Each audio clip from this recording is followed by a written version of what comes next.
सकते हैं, number 1। Number 2,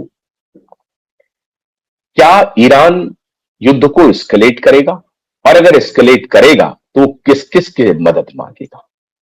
दुनिया की 2-3 बड़ी जो शक्तियां हैं, 2 शक्ति तो उनके खिलाफ है, एक अमेरिका खुद और दूसरा इजराइल।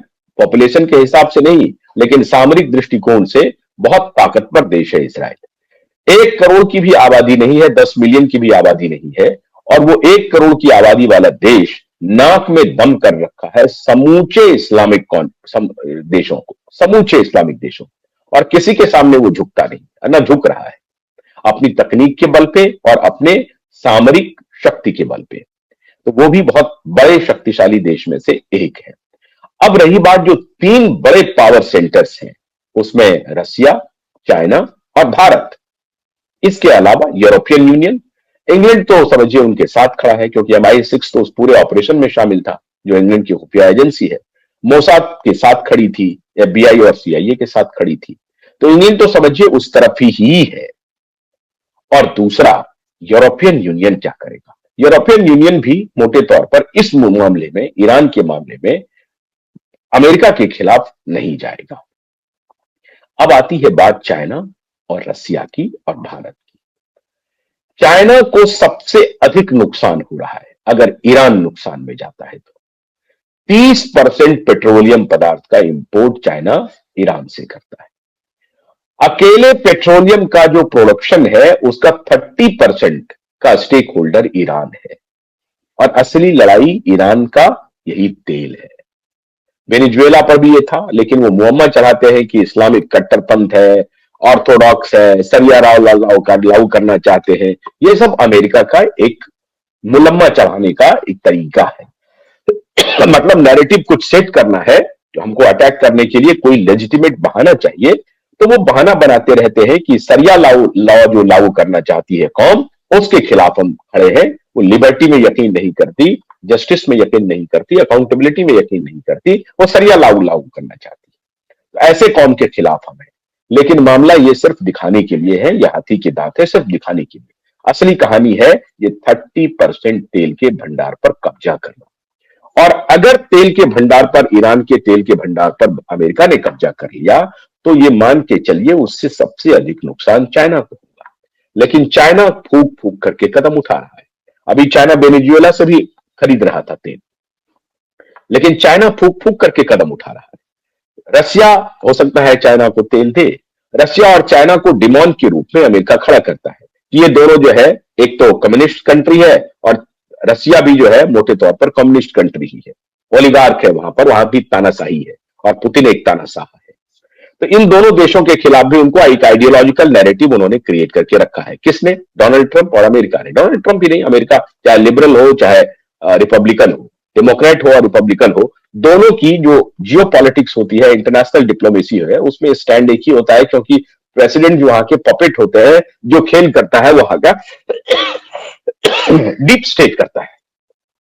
अब रसिया और चाइना का मूव ईरान देख रहा है।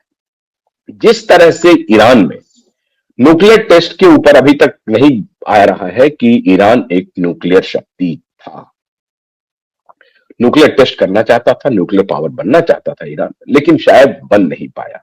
और यही लगा ट्रंप को कि अगर ईरान न्यूक्लियर पावर बन गया तो फिर हम ईरान से बदला ले नहीं पाएंगे, ईरान को हम हरा नहीं पाएंगे। ऐसी परिस्थिति में बहुत ही माकूल समय देखा और ईरान पर उन्होंने हमला कर दिया, और आज वो लीडरलेस हो चुका है।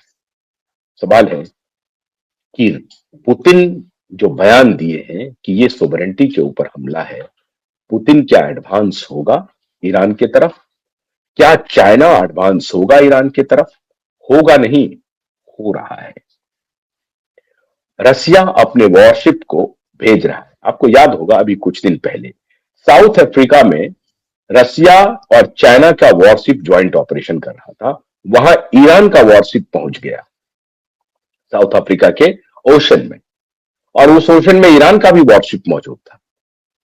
खामखा नहीं था ये ईरान चाहता था कि हम रसिया और चाइना के कैंप में चले जाएं अगर हमको अमेरिका से बचना है। लेकिन इसके पहले कि रसिया और चाइना के साथ उनके संबंध गहरे गहरे होते और चाइना और रसिया आज जिस तरह से कह रही है कि हम ईरान के साथ खड़े हैं, ऐसा प्रतीत होता है कि ये वॉर एस्केलेट करेगा। लेकिन चाइना के साथ डिप्लोमेसी भी अमेरिका करता रहेगा। अमेरिका कहेगा चाइना को कि आप इसमें पैर मत फंसाइए, आप चिंता मत कीजिए, ईरान से आपको तेल मिलता रहेगा, एक बार रिजीम हम परिवर्तन कर लें, वहां पर अपने पपेट को बिठा दें, आप तेल खरीदिए, कोई दिक्कत नहीं है, आपको तेल चाहिए आपको मिलेगा, बाकी चीजें चाहिए ईरान का वो सब मिलेगा आपको, लेकिन आप हमारी लड़ाई में अभी मत आइए। ऐसा हो सकता है और चाइनीज इस बात को स्वीकार कर सकता है। रसिया की स्थिति यह है कि जिस प्रकार से डोनाल्ड ट्रंप एक इंटरनेशनल गुंडा की तरह जिसको चाह रहा है उसको उठा रहा है, वेनेजुएला में मदुरो को उठाया, अब एक प्रकार से ताकतवर नेता खमेनेई की उसने हत्या कर दी। इसके पहले इराक में सद्दाम हुसैन की हत्या की, जॉर्डन में यही किया, लीबिया में वही किया, हर जगह अमेरिका जाकर के दादागिरी कर रहा है। अब दिक्कत यह है कि क्या ईरान वियतनाम बनेगा? वियतनाम 20 साल तक अमेरिका से युद्ध लड़ता रहा, तब जबकि साउथ और नॉर्थ वियतनाम आपस में डिवाइडेड थे। उसके बाद भी, दोनों डिवीजन के बाद भी वियतनाम 20 साल तक लड़ता रहा और आखिर में अमेरिका को घुटने टेकना पड़ा और वापस आना पड़ा। वियतनाम जीत गया। क्यों? वियतनाम के साथ रसिया खड़ा हो गया था मजबूती से, और वियतनाम के साथ चाइना भी खड़ा हो गया था मजबूती से। चुपके चुपके जापान भी मदद कर रहा था। ऐसी परिस्थिति में अगर ईरान को रसिया और चाइना का समर्थन मिल गया तो ट्रंप की जो दादागिरी है, जो चौधराहट है, उसको चुनौती मिलनी शुरू हो जाएगी। रही बात न्यूक्लियर संपन्न नहीं होने का, तो यह बात सही है कि ईरान न्यूक्लियर पावर संपन्न नहीं है, लेकिन ईरान के पास बाकी अत्याधुनिक हथियार हैं, और जिस प्रकार से मिसाइल से अटैक हो रहा है, तेल अवीव पर हमले हो रहे हैं,